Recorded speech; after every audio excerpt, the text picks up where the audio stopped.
So guys, welcome back, and today we will deal with the third law of thermodynamics. And before beginning and proceeding to the third law of thermodynamics, we shall learn about the three things that we have also learned earlier as well, I guess.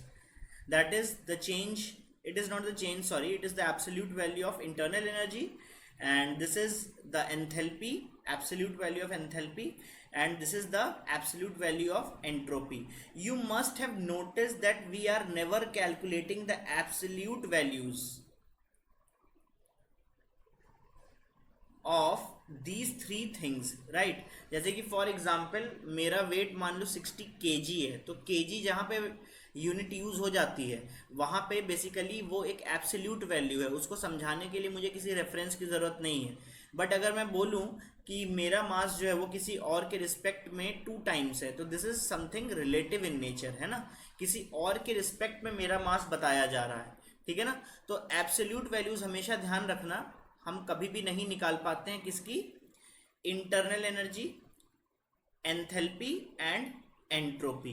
But there is a catch here. हम लोग ने क्या किया, एक third law define कर दिया chemistry में, thermodynamics के लिए हमने एक थर्ड लॉ डिफाइन कर दिया। थर्ड लॉ क्या करता है कि ऐसी वैल्यू जिसको कि एक्चुअली हम कैलकुलेट नहीं कर सकते एंट्रोपी के लिए, केवल हम उसको भी एक सेंस में कैलकुलेट कर पाएंगे, क्योंकि ये थर्ड लॉ पूरा का पूरा एक तरह का अजम्पशन है। बात समझ में आती है कि नहीं। तो हमेशा ध्यान रखना, हम हमेशा डेल्टा यू या डेल्टा एच को कैलकुलेट करते हैं। हम कभी भी सिस्टम की एब्सोल्यूट इंटरनल एनर्जी या एब्सोल्यूट एंथैल्पी को कैलकुलेट नहीं कर पाते हैं, है ना, never calculated. But third law को अगर हम लोग थोड़ा समझ लें, बहुत ही इजी है। तो थर्ड लॉ के बेसिस पे हम लोग इसकी चेंज ऑफ एंट्रोपी भी कैलकुलेट कर सकते हैं और एब्सोल्यूट एंट्रोपी भी कैलकुलेट कर सकते हैं। तो देखो क्या है थर्ड लॉ। थर्ड लॉ कहता है, थर्मोडायनेमिक्स का बहुत ही छोटा सा और इजी सा लॉ है। थर्ड लॉ थर्मोडायनेमिक्स का कहता है कि कभी भी अगर कोई परफेक्ट तुम्हारे पास क्रिस्टलाइन सॉलिड है ना, और परफेक्टली क्रिस्टलाइन सॉलिड ऑब्वियसली हमें कहाँ मिलेंगे, 0 केल्विन पे, क्योंकि वहां पर कोई भी थर्मल डिफेक्ट नहीं मिलेगा सिस्टम के अंदर, है ना। जहां पर थोड़ा सा भी केल्विन स्केल में टेम्परेचर होगा वहां पे हमें थर्मल डिफेक्ट्स मिलना स्टार्ट हो जाते हैं। तो अगर मैंने कह दिया है कि परफेक्टली क्रिस्टलाइन सिस्टम है, तो ऑब्वियसली वहां पर कोई भी थर्मल डिफेक्ट नहीं हो सकता। तो ऑब्वियसली अगर मुझे कोई भी एबनॉर्मेलिटी नहीं चाहिए, तो ये काम सारा का सारा 0 केल्विन पर ही हो रहा होगा, है ना। तो हम लोग कह सकते हैं कि फॉर एनी, थर्ड लॉ क्या कहता है, फॉर एनी क्रिस्टलाइन, सॉरी मैं एक वर्ड यूज कर लेता हूं, बहुत इंपॉर्टेंट है। For any perfect crystal solid, crystal solid at 0 degree kelvin. तो यहां पे 2 वर्ड बहुत इंपॉर्टेंट है, एक है परफेक्ट क्रिस्टल होना चाहिए और दूसरा होना चाहिए 0 degree kelvin. The absolute value, the absolute value of entropy is 0. So this is the third law कि कोई भी हमारे पास परफेक्ट क्रिस्टल है। परफेक्ट क्रिस्टल का मतलब होता है जहां पे हर एक पार्टिकल अपनी उसी पोजीशन पर हो जहां पर उसे होना चाहिए। फॉर एग्जाम्पल अगर मान लो मैं कुछ इस तरीके का पैटर्न बनाता हूं, है ना, तो बेसिकली मुझे पता है कि नेक्स्ट वाला कहाँ आने वाला है ना। वैसे ही इसको कंप्लीट करते हैं, मुझे पता है कि नेक्स्ट वाला कहाँ आने वाला है, इसीलिए मैं इसको इनफाइनाइट एरे में कन्वर्ट करता चला जाऊंगा। तो लेकिन अगर एक एक पार्टिकल अपनी जगह पे हुआ तभी तो ये परफेक्ट ओरिएंटेशन कहलाएगा ना। तो परफेक्ट ओरिएंटेशन में हर पार्टिकल अपनी जगह पर होता है, कोई भी अपनी जगह छोड़कर इधर उधर नहीं भागता, है ना। और ऐसा तभी होगा जब हमारे पास फॉर श्योर 0 केल्विन होने वाला है। लेकिन ध्यान रखना, अगर 0 केल्विन है तो जरूरी नहीं है कि हर क्रिस्टल परफेक्ट होगा, लेकिन अगर हर क्रिस्टल परफेक्ट है तो वो जरूर ही 0 केल्विन पर होगा। क्लियर है इतना कि नहीं। फॉर एग्जाम्पल बहुत सारे कंपाउंड्स या प्रोडक्ट्स या मान लो ऐसे सब्सटेंस भी है जो कि थर्ड लॉ को फॉलो नहीं करते हैं। फॉर एग्जाम्पल एक्सेप्शन पे हम क्या लिख सकते हैं, है ना, एक्सेप्शन में हम लोग कार्बन मोनोऑक्साइड लिख सकते हैं, HCl लिख सकते हैं। ऑब्वियसली 0 केल्विन तक जाते जाते ये तो सॉलिड के फॉर्म में आ जाएंगे, लेकिन 0 केल्विन पर भी इनका ओरिएंटेशन जो है ना वो परफेक्ट नहीं होता, इसीलिए वो परफेक्ट क्रिस्टल्स नहीं होते, इसीलिए थर्ड लॉ उनके ऊपर वैलिड भी नहीं होता है ना। तो पूछा जाता है कई बार कि थर्ड लॉ के एक्सेप्शन क्या क्या है, तो तुम ये दोनों चीजें याद कर लेना, ठीक है ना। तो ये प्योरली तुम्हारा याद करने के बेसिस के ऊपर है कि तुम्हें ये एक्सेप्शंस याद रहते हैं कि नहीं रहते हैं, है ना।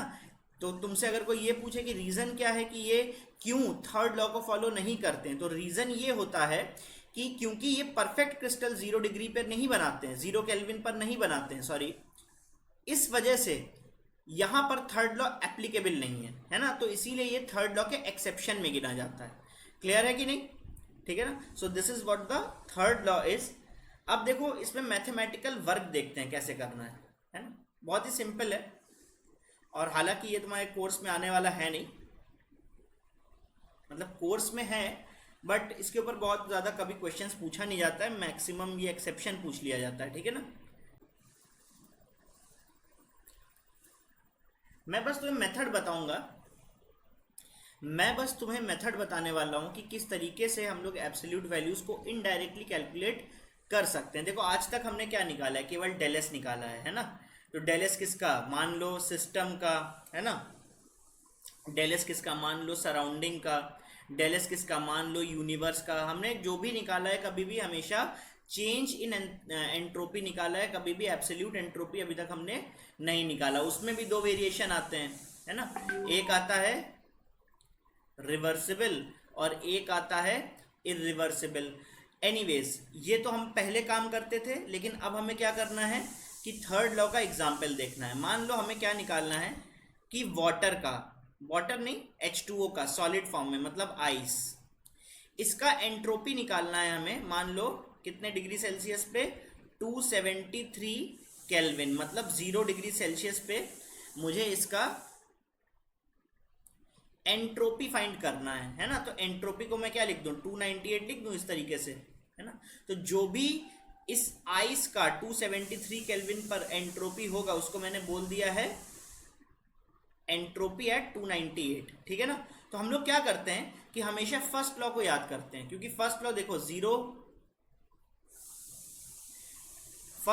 0 केल्विन के ऊपर एब्सोल्यूट एट 0 केल्विन, है ना। देखो फर्स्ट लॉ 0 केल्विन के ऊपर बेस्ड है, तो हम लोग क्या करते हैं कि इस फॉर्म को, इस स्टेट को आइस के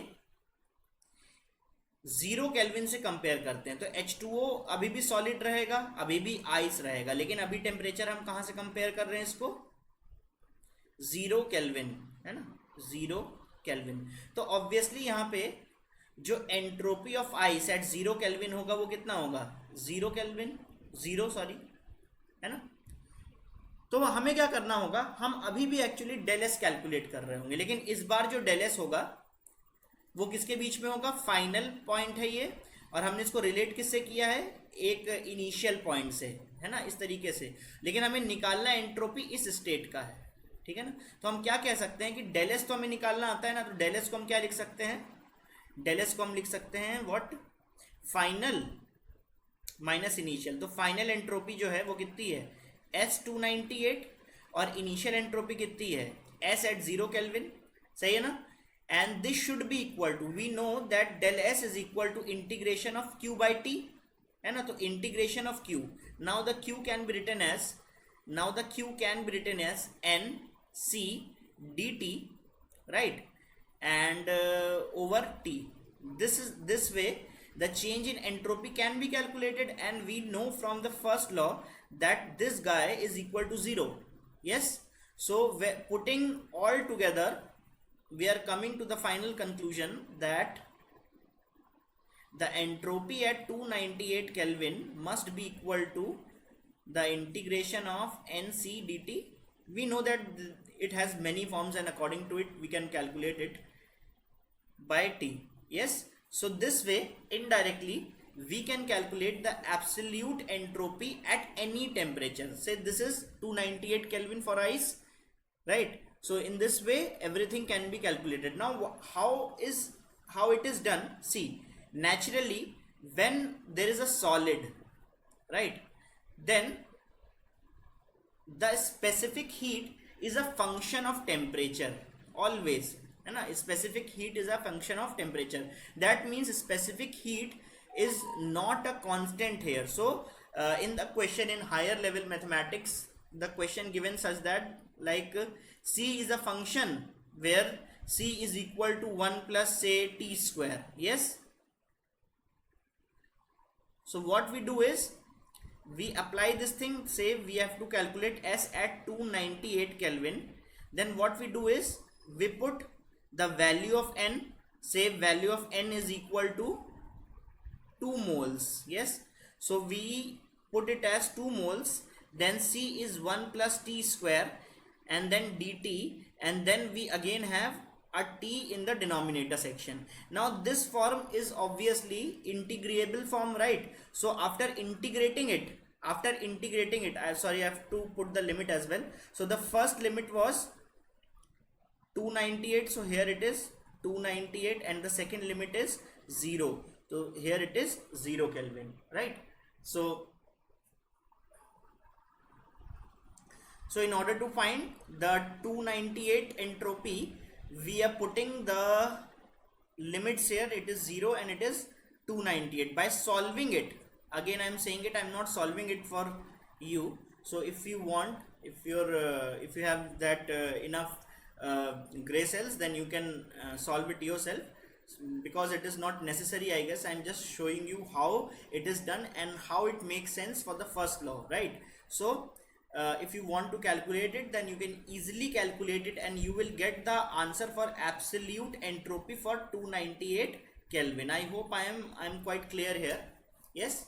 So this is the absolute entropy at 298 Kelvin. Again I am saying that this third law is totally an assumption, right? Because like these two guys, U and H, this S, the absolute value of entropy, also can never be calculated. Am I very clear here?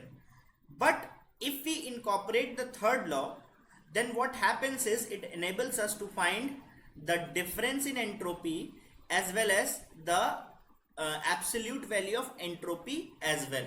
So this was the third law. I guess I am very clear with the third law, but I'll not stop here. I will make you do more revision and more questions about this thing, right? In order to sustain maximum number of questions, we shall deal with another kind of question. So if you have any query regarding the third law, you can ask me here. So I am starting off with a different set of question.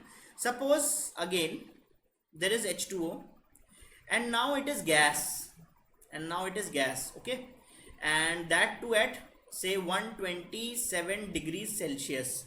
So basically it is H2O vapor. Yes, and the Kelvin scale temperature is equal to 400 Kelvin. So how do you calculate this thing? How do you calculate the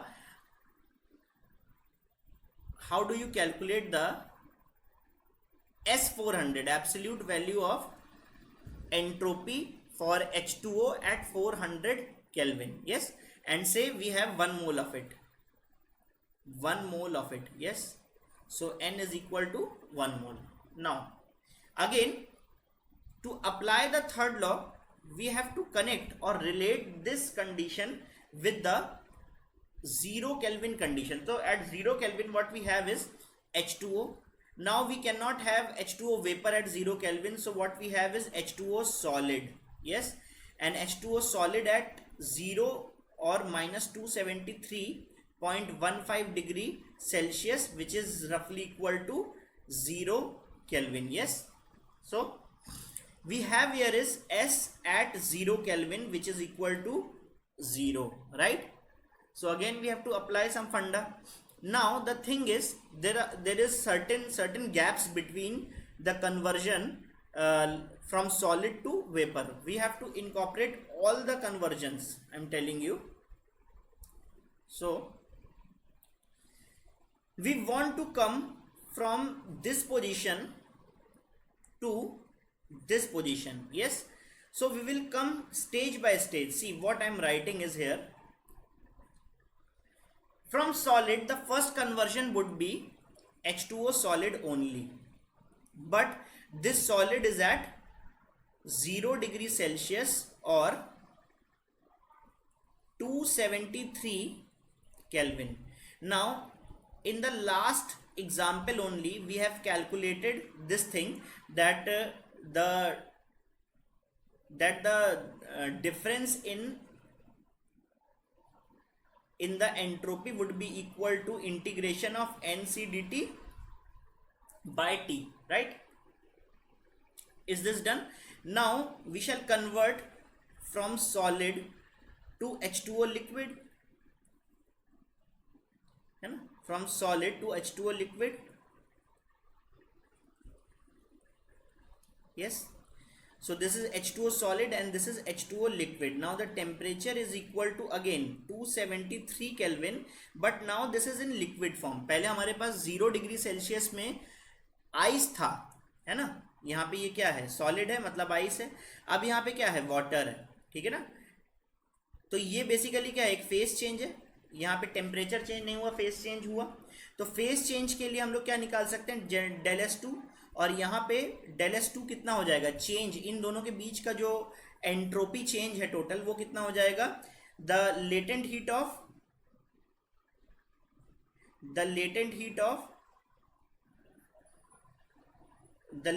of melting, है ना, and over divided by the temperature 273 Kelvin, because this melting is happening at 273 Kelvin. So this is how we can calculate del S2. Again, if we move forward, then now we are at this position, H2O water at 0 degree Kelvin. Then we will jump to H2O liquid at 373 Kelvin, that is equal to 100 degree Celsius. Now this is a sensible heat change. So here del S3 can be calculated, and del S3 can be calculated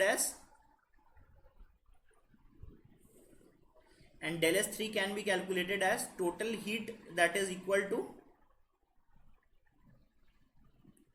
total NC delta T over T. Yes, and then we shall integrate the whole thing. If the C is a constant, then it is all right, and if the C is a function of temperature, then we have to integrate it and find, right? Now when we have come to this thing, from here we need another phase change where H2O will convert into vapor, but at 100 degrees Celsius, and 100 degrees Celsius is 373 Kelvin, right? So here delta S4 can be calculated, and delta S4 here is delta HV, latent heat of vaporization. जैसे हमने यहाँ पे put किया latent heat of melting, yes, या latent heat of freezing. So यहाँ पे हम लोग क्या पुट करेंगे? del HV, latent heat of vaporization, over 373, because all this action is going on at 373 Kelvin. Now again from here we can directly jump to this guy. Yes, from H2O vapor at 100 degrees Celsius, we can jump to H2O vapor at 127 degree Celsius. Again, if we want to calculate del S5 here, so del S5 can be given as integration of NC delta T over T, right? Again, if C is a constant, then you can use this as a constant, and if it is a variable, then it must be given as a function of temperature. Then you can integrate and you can find del S5, right? So all these combined will be effective path for the direct conversion of H2O solid at 0 Kelvin to H2O vapor at 400 Kelvin. So we know now that total conversion for this process from here to directly here is equal to del S1 plus del S2 plus del S3 plus del S4 plus del S5. Yes, again I am telling you again and again कि इसमें calculations आपको नहीं करनी है, आपको बस समझना है कि चीज़ें चल कैसे रही हैं, क्योंकि नीट में इतनी बड़ी बड़ी कैलकुलेशंस नहीं आती है ना, लेकिन बीच में से छोटा सा कोई एक एक्सर्प्ट आ सकता है ना, आपसे इसको कोई लॉजिकली क्वेश्चन बना के पूछ लेंगे, इसीलिए मैं आपको ये चीज़ समझा रहा हूँ। तो जैसे आपने टोटल सिस्टम के लिए आपने क्या किया, डेल एस निकाल लिया, तो मैं नेक्स्ट पेज पे आ जाता हूँ, है ना। तो मैं नेक्स्ट पेज पे आ जाता हूँ। तो बेसिकली आपने H2O solid form 0 degree kelvin से H2O गैशियस फॉर्म 400 केल्विन तक का सफ़र तय किया। इसके बीच में जो आपने डेलस निकाला, वो डेलस क्या था, वो डेलस था इन सारे का सम, है ना। और इसको हम ऐसे भी लिख सकते हैं, is equal to the final thing, the entropy of H2O at 400 Kelvin minus the entropy of H2O at 0 Kelvin, and we know that the H2O entropy at 0 Kelvin is equal to 0. Therefore del S could be written equal to the absolute value of entropy of the water vapor at 400 Kelvin. So this is how we do it. I hope I'm making myself very clear here. Okay, so if you have any doubt, you can drop a question in the comment box. So I'm just moving forward. Now what we have here is a graph. I want to create a graph.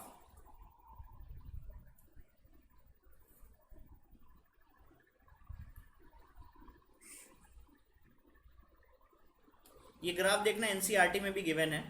तो हम लोग ने यहाँ पे क्या put किया है, यहाँ पे हमने एंट्रोपी पुट की है ना। हमने वाटर को इसी सेम क्वेश्चन के लिए हमने H2O को 0 केल्विन से H2O को, जो कि यहाँ पे सॉलिड होगा मतलब आइस होगा, 0 केल्विन से हम मान लो 400 केल्विन तक लेके जा रहे हैं, तो यहाँ पे क्या होगा, वेपर होगा। तो इन बिटवीन S का और टेम्परेचर केल्विन स्केल का ग्राफ देखो कैसा होगा। हम जब 0 केल्विन पर होंगे, है ना, जब ये यहाँ पर होंगे, तो यहाँ पर जैसे ही हम होंगे तो यहाँ पर हमारे पास जो एंट्रोपी होगी वो भी 0 होगी, है ना। तो हमारे पास एक यहाँ पे टेम्परेचर आएगा 273 केल्विन, जिसको कि हम 0 डिग्री सेल्सियस नाम से भी जानेंगे। ये क्या है, ये है मेल्टिंग पॉइंट, है ना, मेल्टिंग पॉइंट।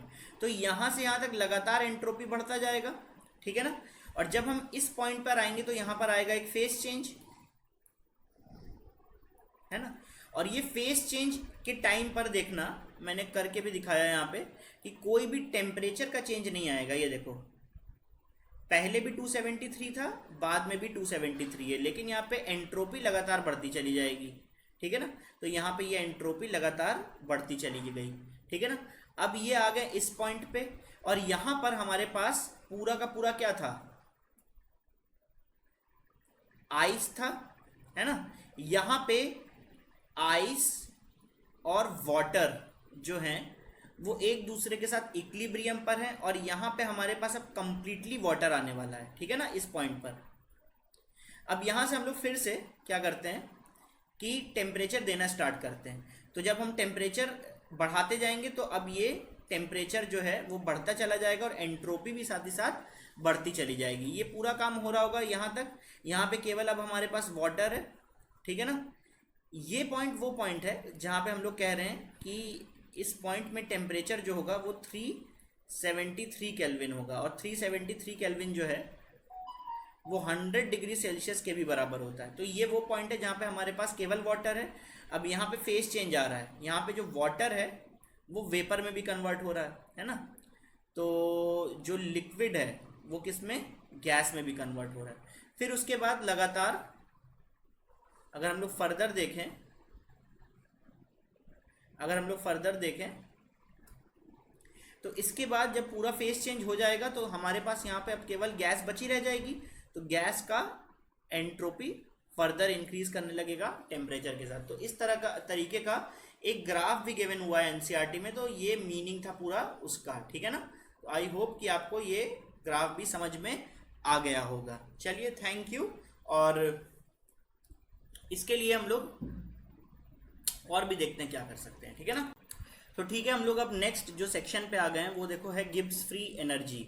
ये गिब्स फ्री एनर्जी का जो पूरा कहानी स्टार्ट होता है ना वो स्पॉन्टेनिटी से होता है, स्पॉन्टेनिटी, है ना। स्पॉन्टेनिटी का मतलब क्या, नेचुरलिटी। और जो नेचुरलिटी है बेसिकली उसका मीनिंग ये है कि कोई काम अपने आप से हो जाए, हमें वहाँ पे अपना कोई एफर्ट देना ना पड़े। जैसे कि पंखा अपने आप घूमेगा नहीं, तो इसका मतलब वो नॉन स्पॉन्टेनियस प्रोसेस है, वहाँ पे इलेक्ट्रिसिटी देनी पड़ेगी तब वो घूमेगा, ठीक है ना। तो पंखा घूमेगा नहीं अपने आप से, तो मतलब पंखे का घूमना एक नॉन स्पॉन्टेनियस प्रोसेस हुआ, सही है कि नहीं। तो इस हिसाब से, और जैसे मान लो एसिड और बेस को आपस में मिला दो तो वो तुरंत रिएक्ट कर जाएंगे, उनको रिएक्शन करवाने की तुम्हें अलग से ज़रूरत नहीं है, ठीक है ना। इसीलिए एसिड का बेस के साथ में रिएक्ट करना एक स्पॉन्टेनियस प्रोसेस है, एक नेचुरल प्रोसेस है।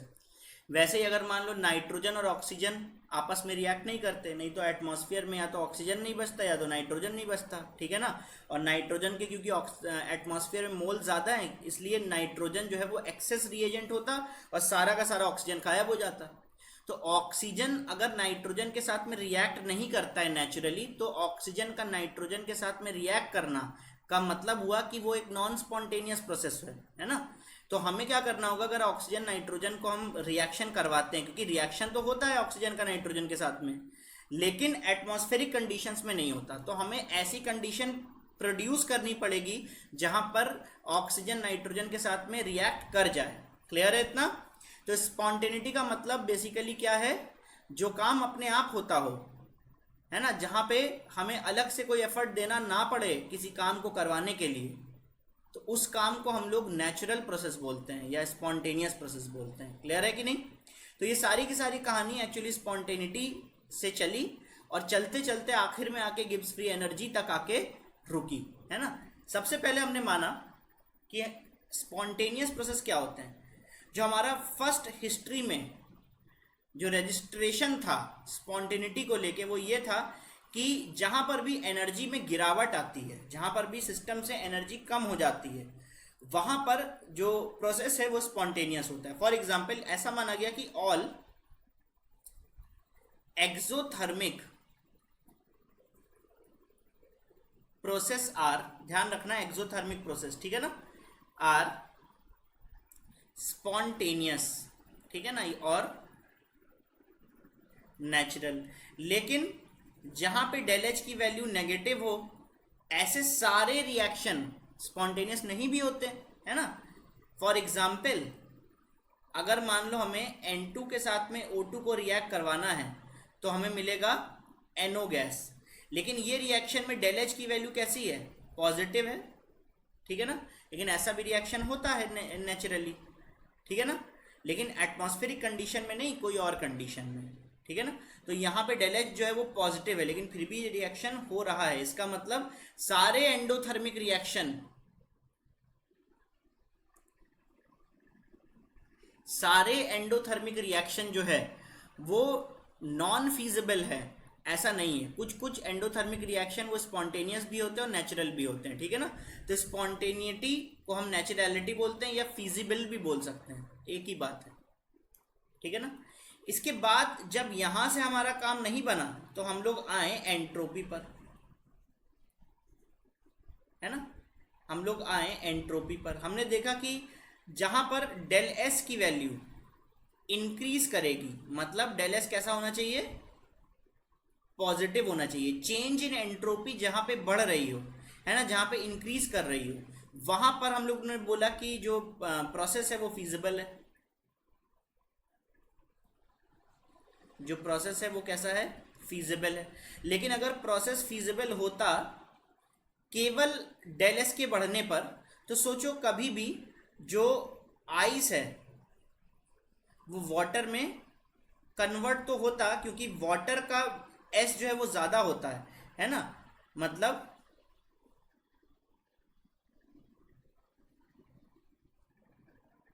Entropy of water is higher than entropy of ice, why? Because water के पार्टिकल्स में मूवमेंट ज़्यादा है और आइस के पार्टिकल में मूवमेंट कम है, तो रैंडमनेस वाटर में ज़्यादा है, आइस में कम है, तो S W minus S ice जो है वो ग्रेटर देन जीरो होगा। तो ये तो प्रोसेस तुम्हारा स्पॉन्टेनियस होता मानते हैं, लेकिन ठंडे देशों में वाटर जो है वो आइस में कन्वर्ट हो जाता है उल्टा। ऐसा ही होता है कि नहीं होता है? तो फिर ये तो नॉन स्पॉन्टेनियस होना चाहिए था, लेकिन हमें पता है कि ठंडे देशों में ये भी एक स्पॉन्टेनियस प्रोसेस होता है, बस वहाँ पे कंडीशन थोड़ी चेंज हो जाती है, ठीक है ना।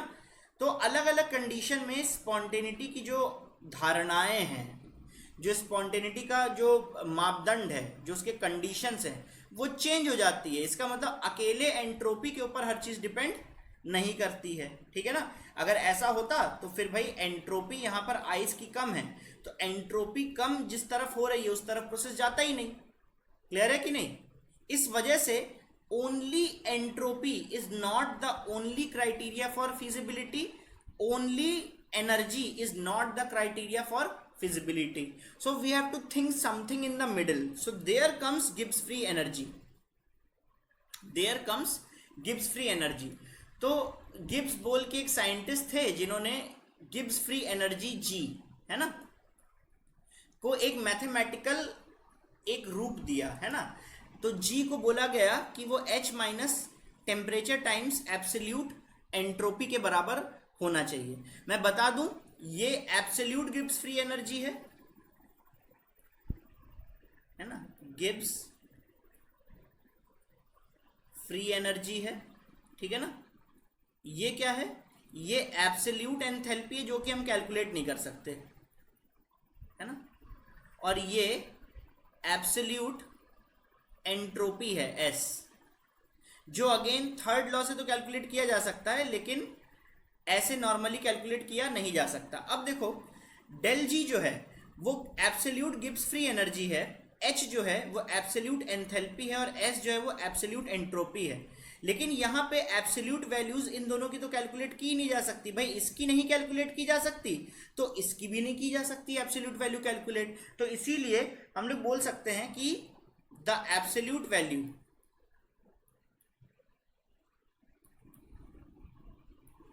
of G can never be calculated, can never be calculated, ठीक है ना। ये बात ध्यान रखना। चलो हम इसके डिस्कशन पे आते हैं। देखो एक ऐसा फंक्शन ढूंढा गया टेम्परेचर का और एंट्रोपी का जो कि गिब्स फ्री एनर्जी के बराबर माना गया। तो बेसिकली ये कहीं से प्रकट नहीं हुआ, ये एक एक्सपेरिमेंटल वैल्यूज को मद्देनजर रखते हुए ऐसा फॉर्मुलेशन किया गया जहां पे जी की वैल्यू जो है वो H माइनस टी एस के बराबर है, ठीक है ना। और क्योंकि एब्सोल्यूट एंथैल्पी कैलकुलेट नहीं की जा सकती, इसीलिए एब्सोल्यूट गिब्स फ्री एनर्जी भी कैलकुलेट नहीं की जा सकती। इतना क्लियर है कि नहीं? ठीक है ना। अब देखो ये जो जी है वो क्या है? एक एक्सटेंसिव प्रॉपर्टी है। जी जो है वो क्या है? एक एक्सटेंसिव प्रॉपर्टी है, ठीक है ना। और एक्सटेंसिव प्रॉपर्टी मास के ऊपर डिपेंड करती है, ठीक है ना। एक्सटेंसिव प्रॉपर्टी मास के ऊपर डिपेंड करती है, क्योंकि मास तो कुछ भी हो सकता है, ज्यादा मास होगा तो ज्यादा एनर्जी होगी। लेकिन जीएम जो है, जीएम मतलब molar Gibbs free energy, molar Gibbs free energy. तो मान लो मैंने 1 मोल O2 की बात कर दी, तो 1 मोल O2 का हमेशा मतलब 32 ग्राम ही होगा। तो जब तुम हमेशा 1 मोल के लिए, भाई जीएम की वैल्यू अगर होगी तो हमेशा 1 मोल के लिए निकालेंगे ना, तो हमेशा 32 ग्राम्स के लिए निकालेंगे, तो हर बार आंसर सेम आएगा। मास मान लो तुम्हारे पास 1500 टन है ऑक्सीजन का, ठीक है ना, उसमें तुमने मोलर एंथैल्पी निकाली तो 1500 टन होगा, लेकिन हमें गिब्स फ्री एनर्जी तो केवल 32 ग्राम्स के लिए निकालनी होगी ना। फिर अगर हम मोलर गिब्स फ्री एनर्जी की बात कर रहे हैं तो ध्यान देना, जी जो है वो एक्सटेंसिव प्रॉपर्टी है, लेकिन मोलर गिब्स फ्री एनर्जी में क्योंकि तुमने मास को ही कांस्टेंट बना दिया, इसलिए ये एक इंटेंसिव प्रॉपर्टी है। क्लियर है ना। तुम अगर O2 से N2 चेंज कर दोगे तब तो क्वेश्चन ही चेंज हो जाता है, लेकिन यहां पे अगर सैंपल ही O2 का है तो O2 के सैंपल को कम रखो या ज्यादा रखो, हमेशा उसका मोलर गिब्स फ्री एनर्जी एक किसी पर्टिकुलर टेम्परेचर में एक जैसा आएगा। है ना। तो मोलर गिब्स फ्री एनर्जी जो है वो मास के ऊपर डिपेंड नहीं करेगा, क्योंकि वहां पे मास फिक्स है, और only Gibbs free energy total mass के लिए तो वो मास के ऊपर डिपेंड करेगा, ठीक है ना।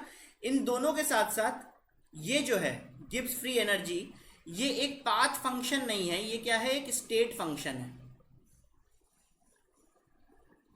ये एक स्टेट फंक्शन है। स्टेट फंक्शन का मतलब क्या होता है कि पॉइंट ए से अगर हम पॉइंट बी पर आ रहे हैं, है ना, तो मान लो हमने गिब्स फ्री एनर्जी जो है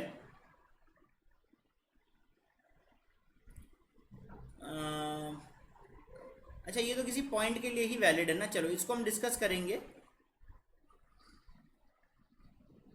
इसको हम डिस्कस करेंगे जब हम इसका हम लोग डेल्टा फॉर्म देख लेंगे, ठीक है ना। तो देखो डेल्टा फॉर्म भी देख लेते हैं इसका, ठीक है, इतना इसमें कोई कंफ्यूजन नहीं है। तो जी जो है वो इंटेंसिव प्रॉपर्टी है अगर जीएम की बात हो रही है, और जी जो है वो एक्सटेंसिव प्रॉपर्टी है, और साथ ही साथ ये दोनों ही क्या है, स्टेट फंक्शन है। ये बात क्लियर है कि नहीं। अब हम लोग इंटरेस्ट लेते हैं अपना थोड़ा change in Gibbs free energy में, क्योंकि देखो हम लोग जी की वैल्यू कैलकुलेट तो नहीं कर सकते, तो हम लोग डेल जी की वैल्यू कैलकुलेट करने लगते हैं, है ना। Can be calculated, can be calculated, लेकिन कैसे डेल जी की वैल्यू कैलकुलेट की जा सकती है। देखो जी क्या होता है, जी होता है एच माइनस टी एस। अब हमें मान लो केमिकल रिएक्शंस के ऊपर इस फंडे को अप्लाई करना है, तो केमिकल रिएक्शंस मोस्टली कैसे होते हैं, सेम टेम्परेचर पे होते हैं, मतलब आइसोथर्मल प्रोसेस होते हैं मोस्टली। भाई अब केमिकल रिएक्शन के बीच में टेम्परेचर थोड़ी ना चेंज करेगा, तो आइसोथर्मल प्रोसेस होते हैं। और साथ ही साथ केमिकल रिएक्शन जब हो रहा होता है तो सिस्टम में जो कंडीशन बनी रहती है वो आइसोबेरिक भी बनी रहती है। तो ध्यान रखना, आइसोथर्मल या आइसोबेरिक कंडीशन अगर बनी रहती है तो यहाँ पर हम क्या कर सकते हैं, इसका डेल ले सकते हैं। तो अगर हम डेल जी देखें तो डेल जी तो यहाँ पे डेल एच है, तो देखो डेल एच कैलकुलेट किया जा सकता है, can be calculated minus T जो है वो एब्सोल्यूट टेम्परेचर है, भाई आइसोथर्मल है तो टेम्परेचर तो चेंज हो नहीं रहा है, तो यहाँ पे एस जो है उस पर हम लोग लगा देते हैं डेल एस, ठीक है ना। तो ये तुम्हारा हो गया change in Gibbs free energy, ये हो गया चेंज इन एंथैल्पी, और ये हो गया चेंज इन एंट्रोपी। तो चेंज इन एंट्रोपी को भी हम कैलकुलेट कर सकते हैं, चेंज इन एंथैल्पी को भी हम कैलकुलेट कर सकते हैं। तो basically del G change in Gibbs free energy को भी हम कैलकुलेट कर सकते हैं। क्लियर है कि नहीं। It is termed as change in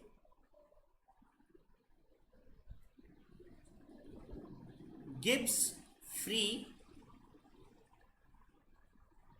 energy.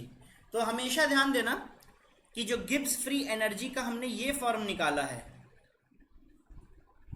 ये फॉर्म जो हमने निकाला है इसको बोलते हैं Gibbs Helmholtz equation, Gibbs Helmholtz equation. It is the single most useful equation for Gibbs free energy. This is not the single most useful equation for Gibbs free energy. हमारा जितना भी काम बनेगा वो यहाँ से बनेगा। क्लियर है इतना कि नहीं, हमारा जितना भी काम बनेगा वो यहाँ से बनेगा। I think I am very clear with this thing, yes. तो हमेशा ध्यान रखना del G is equal to del H minus T del S, और इसको बोलते हैं गिब्स हेल्महोल्ट्ज इक्वेशन। और ये कहाँ काम आती है, ये आती है Gibbs free energy chemical reactions के दौरान निकालने में, क्योंकि तब हमारे पास आइसोथर्मल और आइसोबेरिक कंडीशन सिस्टम में बनी हुई होती है। क्लियर है इतना कि नहीं। तो देखो भाई हम यहां तक पहुंच गए, इसका आगे चल के हमें यूज देखना है, लेकिन यूज देखने से पहले चलो हम लोग आ जाते हैं कि ये पाथ फंक्शन कैसे हुआ। देखो पाथ फंक्शन का मतलब, सॉरी स्टेट फंक्शन कैसे हुआ। स्टेट फंक्शन का मतलब जो पाथ के ऊपर डिपेंड नहीं करेगा। मान लो हमने पॉइंट ए से पॉइंट बी पर है, ठीक है ना, तो पॉइंट ए से पॉइंट बी पर अगर हमने डेल जी की वैल्यू निकाली, इनके बीच का जो गिब्स फ्री एनर्जी चेंज है वो डेल जी निकाला, तो हम लोग अगर दूसरा कोई पाथ भी लेंगे तो यहाँ पर भी डेल जी कितना आएगा, इसी पहले के ही बराबर। कोई तीसरा लेंगे तो यहाँ पर भी जो change in Gibbs free energy आएगा वो पहले दूसरे के बराबर आएगा। तो मतलब बेसिकली डेल जी जो है वो हमेशा किसके ऊपर डिपेंड करेगा, इनिशियल स्टेट और फाइनल स्टेट के ऊपर, इसीलिए डेल जी को हम लोग क्या बोल सकते हैं, एक स्टेट फंक्शन कह सकते हैं।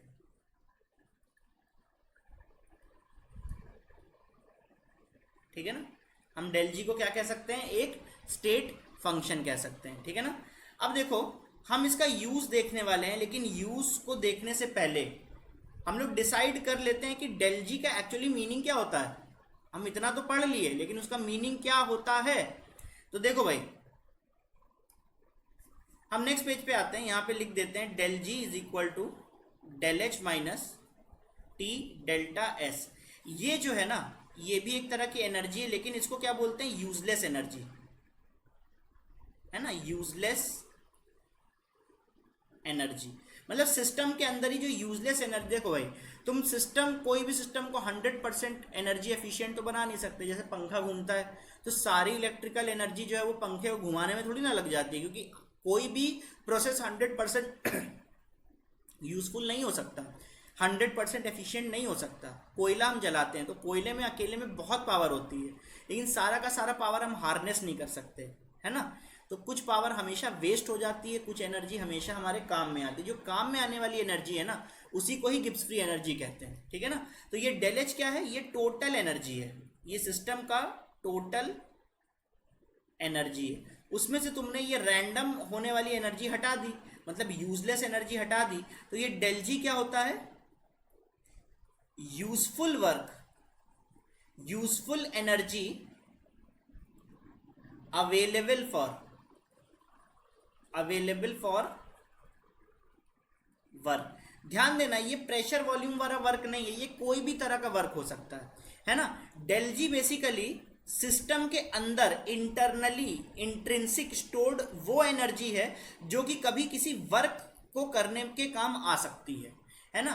तो किसी वर्क में जो एनर्जी यूज होती है, केवल उतना एनर्जी जो कि वर्क करने में काम आएगी। जो एनर्जी वेस्ट हो जा रही है उसकी बात नहीं कर रहे हैं, केवल उतनी एनर्जी जो किसी यूजफुल वर्क को करने में काम आ रही है ना, उसी को गिब्स फ्री एनर्जी कहते हैं। तो Gibbs free energy can also be term to be the ability of a system to do some work, है ना।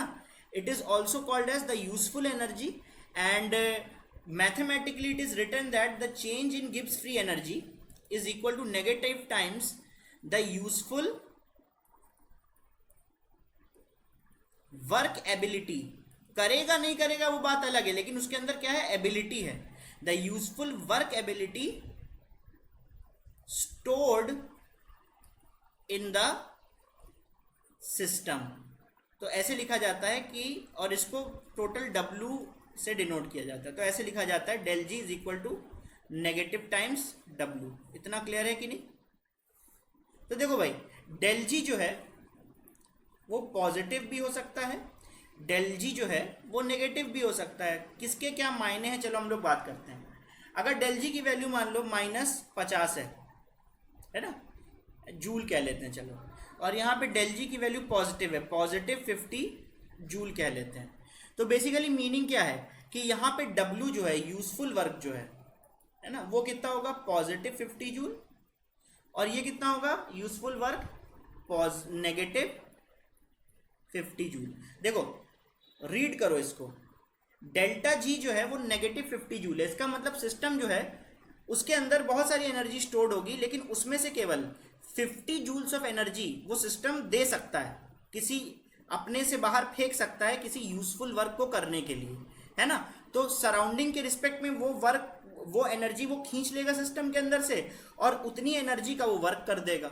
ठीक है ना, तो सराउंडिंग के लिए वर्क जो है वो +50 जूल हो गया, क्योंकि उसको भाई मिल गया वर्क करने के लिए एनर्जी, है ना। और इस वजह से सिस्टम के लिए वो -50 जूल हो गया। ठीक है ना, तो अगर हमें वर्क करना है 50 जूल का, तो सिस्टम को इतना जो एनर्जी वो रिलीज करना पड़ेगा। लेकिन ये टोटल एनर्जी नहीं है, ध्यान रखना है। उस टोटल एनर्जी के अंदर यूजफुल एनर्जी, बस उतनी ही एनर्जी की बात कर रहे हैं हम लोग, है ना। अब ये देखो, किसी सिस्टम में डेल जी की वैल्यू +50 जूल है, इसका मतलब ये हुआ कि सराउंडिंग को उल्टा सिस्टम के ऊपर वर्क करना पड़ेगा किसी प्रोसेस को करवाने के लिए, है ना। जैसे यहाँ पे कोई प्रोसेस हो रहा है, मान लो A से B, तो भाई इसके पास यूजफुल अगर वर्क होगा, है ना, तो ये रिलीज कर देगा, है ना, तो ये प्रोसेस हो जाएगा। क्लियर है कि नहीं? तो उतनी अमाउंट में बोलेंगे कि सराउंडिंग ने वर्क को एक्सेप्ट कर लिया। लेकिन जब सराउंडिंग को ही इसके ऊपर वर्क करना पड़ जाए तो मतलब ये प्रोसेस तुम्हारा कैसा हो जाएगा? नॉन स्पॉन्टेनियस हो जाएगा। ठीक है ना? तो ले दे के बात पे आते हैं हम लोग, ये कि अगर डेल जी कभी भी नेगेटिव होता है ना तो प्रोसेस स्पॉन्टेनियस होता है, अपने आप वो प्रोसेस होने लगता है। तो सिस्टम अपने आप ही अंदर से एनर्जी देगा प्रोसेस को करवाने के लिए। ठीक है ना? और अगर डेल जी कभी भी पॉजिटिव होता है ना, मतलब change in Gibbs free energy कभी भी पॉजिटिव होता है ना, तो प्रोसेस कैसा होता है? नॉन स्पॉन्टेनियस होता है। क्योंकि जब तक कि सराउंडिंग सिस्टम के ऊपर वर्क करेगा नहीं तब तक कि यहां पे प्रोसेस होगा नहीं। भाई प्रोसेस होने के लिए एनर्जी चाहिए, अब सिस्टम के पास है ही नहीं उतनी एनर्जी, सिस्टम को खुद 50 जूल एनर्जी चाहिए, है ना। तो ये सराउंडिंग प्रोवाइड कर दे अगर तो ठीक है, तब तो वो प्रोसेस हो जाएगा, है ना। लेकिन अगर सराउंडिंग ही उसको एनर्जी दे देती है तो ऐसे ही सिस्टम्स को तो हम लोग नॉन स्पॉन्टेनियस कहते हैं। फॉर एग्जाम्पल फैन, भाई फैन बंद है ना, अपने आप से नहीं चलेगा, क्योंकि अपने आप से चलेगा तो मतलब हम लोग उसको हम जानते हैं कि वो अपने आप से नहीं चल सकता। ठीक है ना? लेकिन हम लोग करंट ऑन कर दे तो इलेक्ट्रिकल एनर्जी उसके अंदर जाएगी कि नहीं? तो फैन अगर एक सिस्टम है तो इलेक्ट्रिकल एनर्जी सराउंडिंग से फैन के अंदर जा रही है, तो सराउंडिंग ने बेसिकली एनर्जी दी फैन को, तब जाके वो घूम रहा है, अपना काम कर रहा है। ठीक है कि नहीं? लेकिन अगर एसिड बेस रख दो, एसिड बेस खुद ही क्या करेंगे? रिएक्ट करने लग जाएंगे, है ना, क्योंकि वो खुद ही रिएक्शन करने पर इतनी एनर्जी निकाल देंगे, तो इतनी एनर्जी वो रिलीज करवा देंगे कि वो रिएक्शन को आगे बढ़ाती चली जाएगी। क्लियर है कि नहीं?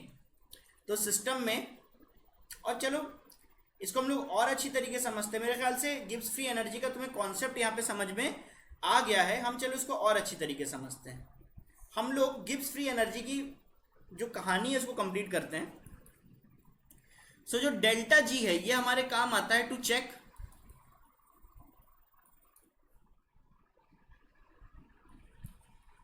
Spontaneity of the process. ठीक है? तो प्रोसेस मान लो ए से बी है, अब ये फाइनल है। अगर डेल जी, है ना, डेल जी भी क्या है? मान लो ये जी ए है, मतलब तुम्हारा absolute Gibbs free energy of the reactant A, और ये क्या है? जी बी है, absolute Gibbs free energy of the reactant B. तो डेल्टा जी कितना हो गया? The absolute value of B minus absolute value of A, क्योंकि ये तुम्हारे पास इनिशियली था और फाइनली तुम्हारे पास बी बचेगा, तो डेल जी क्या हो जाएगा? जी बी माइनस जी ए। ठीक है ना? तो अगर ये डेल जी की वैल्यू जो है वो अगर पॉजिटिव निकल गई, है ना, तो मतलब सिस्टम को एनर्जी चाहिए ये प्रोसेस करवाने के लिए, तो सिस्टम अपने आप से कोई वर्क करने वाला नहीं है। सिस्टम के ऊपर वर्क करोगे तो ये प्रोसेस को आगे बढ़ाएगा, नहीं तो नहीं बढ़ाएगा। तो हम लोग बोलते हैं ऐसे सिस्टम्स कैसे होते हैं? Non spontaneous. अगर ये नेगेटिव है तो सिस्टम खुद ही एनर्जी दे दे रहा है ना, ताकि ये प्रोसेस आगे बढ़ता चला जाए, है ना। तो इसको किसी की ज़रूरत नहीं है, तो जब किसी की ज़रूरत नहीं होती तो काम कैसा होता है? नेचुरल होता है ना। तो हम लोग बोलेंगे यहाँ पे सिस्टम स्पॉन्टेनियस है ना। तो स्पॉन्टेनियस भी बोल सकते हो या तो फिजिबल भी बोल सकते हो, बात सेम है। क्लियर है कि नहीं? तो this is how we check the spontaneity of the process. इसको हम लोग चलो प्रूफ करते हैं। सो देखो अब हम लोग क्या करते हैं कि अपनी फाइनल अंडरस्टैंडिंग में आ जाते हैं, जहाँ पे हम लोग देखेंगे कि इस अकेले डेल जी से, जो कि फंक्शन है डेल एच का और डेल एस का, इस अकेले डेल जी की मदद से हम कैसे फिजिबिलिटी ऑफ रिएक्शन प्रेडिक्ट कर सकते हैं। ठीक है ना? तो हम लोग स्टार्ट करते हैं। देखो पहले दिक्कत क्या आ रही थी कि हमारे पास एक योद्धा थे डेल एच और दूसरे योद्धा थे डेल एस, लेकिन हम लोग केवल या तो डेल एच से आंसर निकाल रहे थे या तो डेल एस से आंसर निकाल रहे थे, तो एक एबनॉर्मेलिटी आ रही थी। कई बार डेल एच में एक्सेप्शन आ जा रहे थे और कई बार डेल एस में एक्सेप्शन आ जाते हैं, लेकिन यहाँ पे कोई एक्सेप्शन नहीं है, ये डेल जी प्रॉपर है, 100% करेक्ट। ठीक है ना? तो चलो हम लोग स्टार्ट करते हैं। फॉर एग्जाम्पल हम लोग मान लो चाहते हैं कि ऐसा प्रोसेस करवाना जो ए से बी की तरफ जाता है, जहाँ पे डेल एच कैसा हो? वो भी फेवरेबल हो। फेवरेबल डेल एच मतलब एक्सोथर्मिक और एक्सोथर्मिक का मतलब नेगेटिव। और डेल एस कैसा हो, वो भी फेवरेबल हो। डेल एस फेवरेबल का मतलब कैसा हो, वो पॉजिटिव होना चाहिए, क्योंकि हमें पता है कि जहां पर एंट्रोपी बढ़ती है वहां पर कोई सिस्टम जो है वो प्रोसेस में फीजिबल होता है, ठीक है ना। तो ये दोनों ही हमने लिख दिए। अब हम लोग क्या करते हैं, एक कॉलम बनाते हैं, एक तरफ डेल एच लिखते हैं, एक तरफ लिखते हैं डेल एस। फिर सोचते हैं कि डेल जी जो है वो कैसा निकल के आएगा, ठीक है ना। ओके, इस अबव प्रोसेस के लिए देखो डेल एच कैसा है, पॉजिटिव है, सॉरी नॉट पॉजिटिव, एक्सोथर्मिक का मतलब होता है नेगेटिव, मतलब सिस्टम से एनर्जी जो है वो रिलीज हो रही है। डेल एस कैसा है, पॉजिटिव है ना। तो बेसिकली ये भी फेवरेबल है, क्योंकि एक्सोथर्मिक रिएक्शन फिजिबल होते हैं। और जहाँ पे एंट्रोपी सिस्टम की बढ़ती है वो भी तुम्हारा फेवरेबल कंडीशन है। तो ये दोनों फेवरेबल कंडीशन है, तो चांसेस क्या है कि रिएक्शन हो जाएगी। तो देख लेते हैं डेल जी की वैल्यू कैसे आ रही है। अगर देखो ये तुम्हारा नेगेटिव और ये तुम्हारा पॉजिटिव हुआ, तो इसकी वैल्यू हमेशा नेगेटिव रहेगी कि नहीं रहेगी, बताओ। ये हमेशा नेगेटिव रहने की वजह से, है ना, तो हमने क्या डिसाइड किया था कि डेल जी अगर नेगेटिव रहेगा तो रिएक्शन फीजिबल। तो यहां पे अगर ये दोनों कंडीशन फुलफिल होती हैं तो हम लोग क्या लिख सकते हैं, रिएक्शन इज ऑलवेज फीजिबल, ये लिख सकते हैं कि नहीं, ठीक है।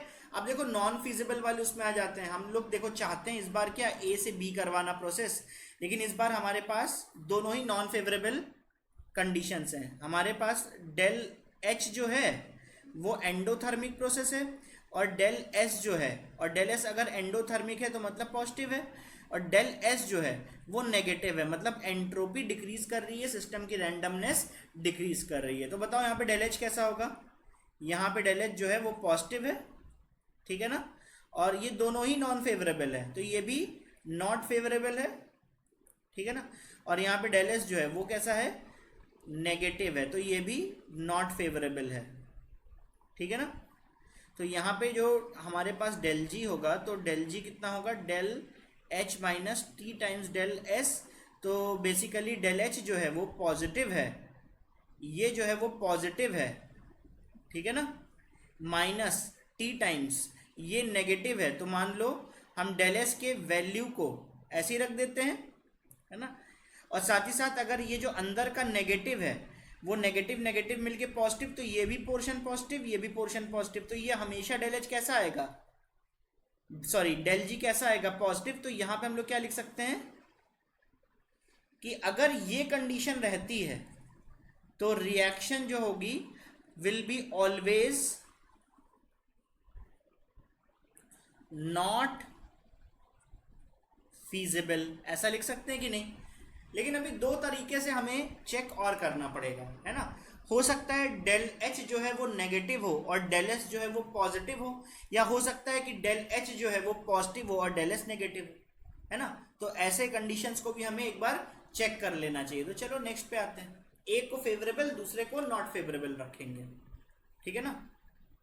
समझना इस बात को, हम चाहते हैं कि हमारा प्रोसेस जो है ए से बी की तरफ वो हो जाए, ठीक है ना। तो हम लोग लेकिन कंडीशन क्या रख देते हैं, एक फेवरेबल और दूसरा नॉट फेवरेबल। तो डेल एच चलो हम लोग नॉट फेवरेबल रख देते हैं, और नॉट फेवरेबल होने के लिए डेल एच कैसा होना चाहिए, पॉजिटिव। लेकिन हम लोग डेल एस कैसा रख दें, फेवरेबल रख देते हैं, तो ये भी पॉजिटिव रख देते हैं। तो यहाँ पे एक्चुअली आके बातें फंस जाती थी और यहाँ पे हमें एक्सेप्शंस मिलने लगते थे। तो देखो यहाँ पे डेल एच हमारा कैसा है, पॉजिटिव है, नॉट फेवरेबल है। डेल एस कैसा है, वो भी पॉजिटिव है, लेकिन ये फेवरेबल है। तो हम लोग डेल जी क्या लिख सकते हैं, तो del G is equal to del H minus T times del S लिख सकते हैं, है ना। तो देखो एक वैल्यू हमारी पॉजिटिव है नेगेटिव टाइम्स, दूसरी वैल्यू हमारी फिर से पॉजिटिव है। तो डेल जी को फीजिबल करवाना होगा या नॉन फीजिबल करवाना होगा, वो सारा का सारा काम जो है, वो सारी की सारी जो मजबूती है वो किसके ऊपर आ जाएगी, वो टेम्परेचर के ऊपर आ जाएगी। देखो भाई, अगर हमें सिस्टम को फीजिबिलिटी की तरफ लेके जाना है ना, या तो हो सकता है हम सिस्टम को ना करवाना चाहें, तो ये नॉन फिजिबिलिटी की तरफ लेके जाना जैसा हो गया। तो अगर हमें फिजिबिलिटी की तरफ लेके जाना है तो डेल जी की वैल्यू कैसी होगी, लेस देन जीरो होगी, मतलब नेगेटिव होनी चाहिए, है ना। तो इसके लिए हम वैल्यूज पुट कर देते हैं कि जो डेल एच है माइनस टी डेल एस है वो भी लेस देन जीरो होना चाहिए, ठीक है ना। चलो इसको हम ऊपर कहीं ले जाते हैं, ठीक है ना। तो यहां से हम पता कर सकते हैं कि जो हमारे पास टेम्परेचर है वो कैसा होना चाहिए, temperature should be greater than, है ना, temperature should be greater than, ऐसा लिख सकते हैं, del H upon del S, ठीक है ना। तो ऐसा अगर टेम्परेचर निकल के आता है कि temperature should be greater than del H upon del S, तो रिएक्शन कैसा हो जाएगा, फीजिबल हो जाएगा। और अगर मान लो हमें नॉन फीजिबल पे लेके जाना है तो डेल जी कैसा हो जाएगा, ग्रेटर देन जीरो, और तब हमारे पास जो टी है ना वो लेस देन आ जाएगा del H upon del S, ठीक है ना। अब मुझे बताओ कि मान लो ये वैल्यूज हमारी अननोन है, लेकिन फिर भी अगर हमें श्योरिटी लेनी है कि सिस्टम फीजिबल की तरफ जाए तो हम टेम्परेचर के साथ में क्या करेंगे। देखो यहाँ पे टेम्परेचर को अगर हम बहुत हाई रख दें तो अपने आप ये वैल्यू बहुत बढ़ जाएगी, और अगर ये वैल्यू बढ़ गई तो बीच में नेगेटिव साइन होने की वजह से ये टोटल वैल्यू कैसी हो जाएगी, नेगेटिव हो जाएगी, मतलब हम सिस्टम में इस तरफ आ जाएंगे। तो यहाँ पे ये जो टेम्परेचर है ना ये कैसा होना चाहिए, बेसिकली ये del H upon del S से ज़्यादा होना चाहिए, मतलब यहाँ पे टेम्परेचर काफ़ी हाई होना चाहिए, फिजिबल वर्क करवाने के लिए ये टेम्परेचर काफ़ी हाई होना चाहिए। जबकि यहाँ पे टेम्परेचर इस रेशियो से एटलीस्ट कम होना चाहिए, तो मतलब यहाँ पे टेम्परेचर कैसा होना चाहिए, लो होना चाहिए। तो ऐसे ऐसे रिएक्शंस जहाँ पर तुम्हारा डेल एच पॉजिटिव और डेल एस पॉजिटिव दोनों हो, तो वहाँ पे रिएक्शन फीजिबल तब होगा जब टेम्परेचर काफ़ी हाई है, और रिएक्शन फीजिबल तब नहीं होगा जब टेम्परेचर काफ़ी लो है, ठीक है ना। इसका हम लोग न्यूमेरिकल्स भी आगे पढ़ने वाले हैं। चलो एक और देख लेते हैं, एक और देख लेते हैं। अगर मान लो मुझे ए से बी तक जाना है, ये भी एकदम एग्जैक्ट रेप्लिका है पिछले वाले की तरह, है ना, लेकिन इस बार हमने डेल एच को नेगेटिव रखा है और डेल एस को हमने पॉजिटिव रखा है, तो ये हमारा फेवरेबल है ना, सॉरी सॉरी सॉरी, ये हमारा फेवरेबल है और ये हमारा नॉट फेवरेबल है, तो ये कैसा होना चाहिए, ये भी नेगेटिव होना चाहिए, ठीक है ना। तो हम लोग डायरेक्ट पुट करते हैं, डेल एच की वैल्यू कैसी है, नेगेटिव है, डेल एस की वैल्यू कैसी है, नेगेटिव है, और यहाँ पे डेल जी की वैल्यू कैसी है, del H minus T del S, तो ये भी नेगेटिव, माइनस टी टाइम्स ये भी नेगेटिव। देखो ये नेगेटिव और ये नेगेटिव मिलके तो पॉजिटिव टर्म बना लेगा इतना, है ना, इतना, और ये टर्म ऑलरेडी पॉजिटिव है, तो नेगेटिव प्लस पॉजिटिव, पॉजिटिव होगा कि नेगेटिव होगा वो डिपेंड करेगा ऑब्वियसली इस टेम्परेचर के ऊपर। अब देखो यहाँ पर फिर से वही काम करेंगे, अगर हमें फीजिबल चाहिए, हर चीज़ अपनी फीजिबल चाहिए, तो डेल जी को लेस देन जीरो होना पड़ेगा, और अगर डेल जी को लेस देन जीरो होना पड़ गया तो डेल एच जो है माइनस टी डेल एस जो है वो लेस देन जीरो होना चाहिए, ठीक है ना। तो बेसिकली यहाँ पे जो टेम्परेचर होगा should be greater than,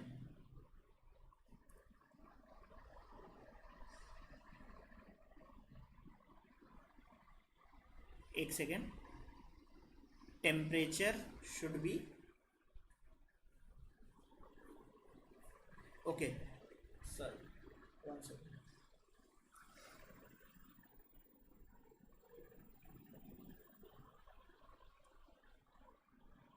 okay. तो जो यहाँ पे टेम्परेचर है, temperature should be greater than del H upon del S आ रहा है, और यहाँ पे अगर नॉन फीजिबल होना चाहिए तो नॉन फिजिबल के लिए डेल जी जो है वो ग्रेटर देन ज़ीरो है, और अगर del G greater than zero है, अगर del G greater than zero है तो temperature should be less than del H upon del S आना चाहिए। लेकिन यहाँ पे देखो इस पॉजिटिव वैल्यू का मैग्नीट्यूड तब ज़्यादा होगा जब टेम्परेचर हाई होगा, और जब टेम्परेचर हाई होगा, है ना, यहाँ पे जब टेम्परेचर हमारे पास हाई होगा तो यहाँ पे रिएक्शन कैसा हो जाएगा, नॉट फीजिबल हो जाएगा, है ना। नॉट फीजिबल क्यों हो जाएगा, क्योंकि जब ये टेम्परेचर तुम हाई करोगे तो सिस्टम तुम्हारा किसकी तरफ जाएगा, पॉजिटिव, डेल जी पॉजिटिव की तरफ जाएगा कि नहीं, क्योंकि तुम इस वैल्यू को बढ़ाते जा रहे हो, है ना। तो टेम्परेचर अगर हम वेरी हाई रखेंगे तो सिस्टम नॉट फीजिबिलिटी की तरफ जाएगा, और जबकि टेम्परेचर को अगर हम लो रखें तो टेम्परेचर को लो रखने पर ये जो पॉजिटिव वैल्यू ये कम रहेगी, तो ओवरऑल वैल्यू नेगेटिव की तरफ जाएगी डेल जी की, इसीलिए लो टेम्परेचर पर ये कैसा हो जाएगा, फीजिबल हो जाएगा। क्लियर है कि नहीं। तो ध्यान से देख लो भाई ये कब कहाँ तुम्हें लगाना है, और उसी हिसाब से हम आगे की टेक्निक बनाएंगे। हम नेक्स्ट पेज पर आते हैं, हम कुछ क्वेश्चंस लेते हैं। हम जैसे कि ये एक क्वेश्चन है हमारे पास, the enthalpy change for the given reaction at 298 kelvin. तो हमारे पास क्या क्या गिवन है, टेम्परेचर 298 केल्विन, है ना, और एंथैल्पी चेंज डेल एच की वैल्यू गिवन है ना, नेगेटिव ऑफ एक्स, जहाँ पे एक्स की वैल्यू पॉजिटिव है, मतलब एक्स जो है वो केवल एक मैग्नीट्यूड है। इफ द रिएक्शन अगर स्पॉन्टेनियसली, बोला जा रहा है कि डेल जी जो है ना वो लेस देन जीरो है, क्योंकि बोला गया है ना कि सिस्टम जो है वो स्पॉन्टेनियस बिहेव कर रहा है। The entropy of the at that temperature would be, तो डेल जी अगर तुम्हारे पास लेस देन जीरो है तो डेल जी क्या होता है, डेल एच, तो डेल एच की वैल्यू कितनी है, negative X minus T times del S, del S कितना है, द एंट्रोपी चेंज, यही तो मुझे निकालना है। तो टेम्परेचर की वैल्यू कितनी है 298 केल्विन, और डेल एस ये रहा, तो this is whole is equal to del G and this should be less than zero. तो यहां पर डेल एस जो है शुड बी ग्रेटर देन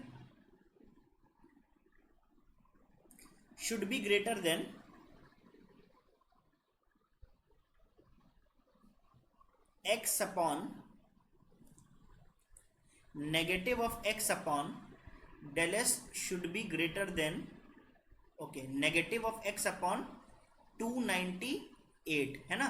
तो देख लेते हैं कि इसके हिसाब से वैल्यूज के, आप ध्यान देना एक्स की वैल्यू पॉजिटिव है, ठीक है ना, तो इसका मतलब x upon 298 is a positive value and negative x upon 298 is a negative value. तो यहां से देख लेते हैं, तो बोला जा रहा है कि can be negative but numerically larger than X upon 298। Okay, तो देखो जब भी ऐसा कोई क्वेश्चन आए ना तो डायरेक्ट आंसर निकालने के लिए एक कोई वैल्यू तुम हमेशा सजेस्ट कर लेना, है ना। जैसे फॉर एग्जांपल मैंने मान लिया, जैसे मैंने मान लिया कि यहाँ पे हम लोग ले लेते हैं 3 शुड बी ग्रेटर देन, कुछ माइनस वैल्यू ले लेते हैं, -1 ले लेते हैं। तो हम लोग क्या कहा जा रहा है कि कैन बी नेगेटिव, तो डेल एस जो है वो नेगेटिव हो सकता है but numerically larger than x/2। तो एक एक करके ऑप्शन लेते हैं, एक एक करके इस कंडीशन को फुलफिल करना चाहिए, तो अकॉर्डिंगली इसके आंसर लेते हैं। मैंने थोड़ा डिफ्लेक्ट हो गया शायद। कैन बी नेगेटिव मतलब मान लो -3 but numerically larger than x upon 298, तो हो सकता है x अपॉन 298 जो है ना वो -4 हो, है ना।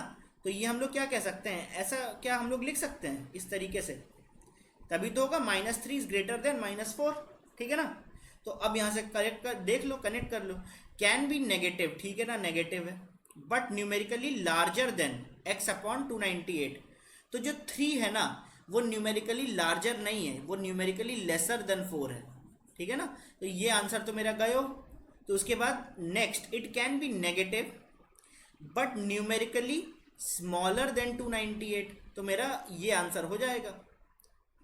इट कैन बी नेगेटिव, है ना, it can be negative but numerically, it can be negative, okay, but numerically smaller than x upon 298, मतलब न्यूमेरिकली स्मॉलर देन 4, ऐसा हमने कंपेयर कर लिया, तो ये मेरा आंसर हो सकता है। और बोला जा रहा है can not be negative, can not be positive, तो ये आंसर हो ही नहीं सकता, तो मेरा आंसर क्या हो जाएगा, ये मेरा आंसर हो जाएगा, ठीक है ना। चलो नेक्स्ट क्वेश्चन पे आते हैं। अ रिएक्शन डेल एच इतना, डेल एस इतना। The reaction would be spontaneous non spontaneous पूछा गया ना, जल्दी से हम लोग डेल जी फाइंड कर लेते हैं। तो डेल जी फाइंड करने के लिए हमें पता है del H minus T times del S होता है। तो डेल एच कितना है, -33 किलो जूल, है ना। और डेल एस कितना है, डेल एस कितना है, टेम्परेचर टाइम्स डेल एस, तो -58 जूल पर केल्विन। तो ये किलो जूल, ये जूल पर केल्विन है ना। तो इसको थोड़ा हम लोग सही कर लेते हैं। तो -33,000 है क्योंकि किलो जूल है ना, और साथ में T इंटू 58 है। तो ये है डेल जी की वैल्यू। अब देख लेते हैं इसमें हमारा सही बैठता कौन है। स्पॉन्टेनियस एट ऑल टेम्परेचर, देखो टेम्परेचर की हम कोई भी वैल्यू दे दे चलेगा नहीं, क्योंकि अगर यहाँ पे टेम्परेचर हाई हो गया ना तो ये वैल्यू जो है ओवरऑल बहुत ज़्यादा पॉजिटिव हो जाएगी और हो सकता है इसको एक्सीड कर जाए। तो वहाँ पे डेल जी की वैल्यू पॉजिटिव हो सकती है ना। तो इस वजह से ये तो आंसर नहीं होगा, इसको मैं रॉन्ग कर देता हूँ, इसको मैं रॉन्ग कर देता हूँ। स्पॉन्टेनियस एट ऑल टेम्परेचर, है ना, ऑल टेम्परेचर तो हो ही नहीं सकता, और ना ही ये नॉन स्पॉन्टेनियस हो सकता है, क्योंकि अगर इसी सेम टेम्परेचर को मैं लो कर दूं तो लो टेम्परेचर पे ये वैल्यू ज़्यादा और ये वैल्यू टोटल कम, तो लो टेम्परेचर पे ये स्पॉन्टेनियस भी हो सकता है। तो इसीलिए ये आंसर भी मेरा नहीं हो सकता। वो spontaneous above a certain temperature, है ना। अब ये देखो, ये सिस्टम जो है वो स्पॉन्टेनियस है लेकिन बिलो अ सर्टेन टेम्परेचर है ना, अबव अ सर्टेन टेम्परेचर नहीं है। क्यों? क्योंकि टेम्परेचर को अगर तुम अबव करोगे, है ना, तो एक सर्टेन वैल्यू के ऊपर अगर टेम्परेचर को तुम कितना भी ऊपर कर दो तो कभी ना कभी ये टोटल वैल्यू पॉजिटिव हो जाएगी, क्योंकि यहाँ पे ये टेम्परेचर जो है वो पॉजिटिव टर्म से जुड़ा हुआ है, ठीक है ना। तो answer would be certain spontaneous below a certain temperature. तो डी इज द आंसर। हम लोग नेक्स्ट क्वेश्चन पे आते हैं। देखो ये दिया है, what can be concluded about the value from the values of, what can be concluded about the values of del H and del S from this graph। तुम क्या ये ग्राफ देख रहे हो? इस ग्राफ में ये ग्राफ कुछ इस तरीके से आगे बढ़ रहा है। तुम्हें नहीं लगता कि जैसे जैसे हम लोग टेम्परेचर को बढ़ा रहे हैं इस डायरेक्शन में, है ना, as soon as the temperature is increasing, है ना, del G is tending towards a negative value. देखो डेल जी जो है वो सिस्टम का नेगेटिव वैल्यूज की तरफ जा रहा है। यहाँ पे तो पॉजिटिव वैल्यूज हैं, यहाँ पे 0 हो गया और यहाँ पे देखो नेगेटिव वैल्यूज हैं, है ना। तो as soon as the temperature is increasing del G is tending towards the negative value. So we can also say that as soon as the temperature is increasing del G is tending towards negative value, therefore the process is tending towards spontaneity. Yes, तो high temperature पर, है ना, हम लोग बोल सकते हैं the system is spontaneous at high temperature, ठीक है ना, हम ऐसा बोल सकते हैं the system is spontaneous at high temperature. तो मैं जरा एक बार लिख लेता हूं कि डेल जी जो होता था वो del H minus T times del S होता था, ठीक है ना। और टेम्परेचर को हाई रखने पर ही मुझे स्पॉन्टेनियस मिलना चाहिए था, है ना। तो बेसिकली ये वैल्यू तुम्हारी हाई टेम्परेचर पे नेगेटिव होनी चाहिए थी, तो डेल एस यहां कैसा होना चाहिए था, पॉजिटिव होना चाहिए था, है ना। लेकिन अगर मान लो डेल एच को तुम नेगेटिव ले लेते तो ये तो किसी भी टेम्परेचर पे तुम्हारा फीजिबल हो जाता, अभी हमने थोड़ी देर पहले पढ़ा था। तो यहां पर तुम्हें ध्यान देना होगा कि डेल एच जो है यहां पे अगर हम मान लो पॉजिटिव कर दें, है ना, तो ले दे के बाद क्या बैठती है कि ये पॉजिटिव, तो टेम्परेचर ही इस पूरे डेल जी की वैल्यू को नेगेटिव तक ले जा सकता है और वो हाई टेम्परेचर होगा। तो आंसर मेरा आ गया कि डेल एच भी पॉजिटिव, डेल एस भी कैसा, पॉजिटिव। तो del S greater than 0, del S भी ग्रेटर देन 0। तो आंसर मेरा क्या हो जाएगा, ए। क्लियर है इतना? ठीक है, चलो नेक्स्ट क्वेश्चन पे आते हैं। ये रिएक्शन है, for the reaction at 300 kelvin A plus B will give C, del E is equal to इतना, del S is equal to इतना, find the value of del G. देखो मुझे पता है कि जो डेल जी है ना, वो किसके बराबर है, del G is equal to how much? Del H minus T times del S. So हमारे पास del S की वैल्यू तो गिवन है कितना, -10 calorie per kelvin, but we don't know about del H, but we do know that del H is equal to del U plus P del V, which is again is equal to del U plus, because this is a reaction, then P delta V can be written as del Ng into R into T. Now del U in the question is given as 3000, negative 3000 calorie or negative 3k calorie, yes, plus del Ng is how calculated in what way? So final mole, that is equal to 1 minus initial mole, that is equal to 2, that is equal to -1. So this is -1 into R. R is chosen as 2 because for if we want to calculate the answer in calorie, then R can be taken as 1.99 or precisely as 2, and the temperature given is how much? 300 Kelvin. So this is 600, right? So this is negative 3000 calorie, negative 600 calorie, yes, negative 600 calorie. So this is del H. So we have calculated del H. Now this is the turn to calculate del G. So how is del G calculated? Del G is equal to del H. So del H is negative 3600 calorie minus times temperature. Temperature is 300 minus T into delta S. Delta is 10. So this is 3000. So this is 3000. So 3600 plus this is how much? 3000. So answer is del G is equal to negative 600 calorie. So I guess A is the right answer for me, right? So we'll move to the next question. So for the gaseous phase decomposition, PCl5, PCl3, Cl2. See, from this equation we can say that PCl3 plus Cl2, right? From this equation we can say that if we will take 1 mole of a gas, right, initially it is 1 mole of a gas. So irrespective of what gas is, at time t is equal to infinite, say all the process is completed, so at time t is equal to infinite, very little PCl5 would be left or not left at all, and PCl3 would be 1 mole, again this is a gas, and this is also 1 mole, again this is a gas, right? So we can very presumably say that we will start with 1 mole of gas and we will end with 2 moles of gas. So we will start with 1 mole of gas and we will end with 2 mole of gas. So in this direction entropy is increasing, since more number of gas particles, more is the velocity in the system, that means more is the entropy change. So del S can be very presumably said to be positive, yes, and we know that this is a decomposition reaction, which means that PCl5, this is a very good technique to know which type of questions, which type of reactions are endothermic in nature, right? These are the axial bonds, this is Cl2 and this is Cl2.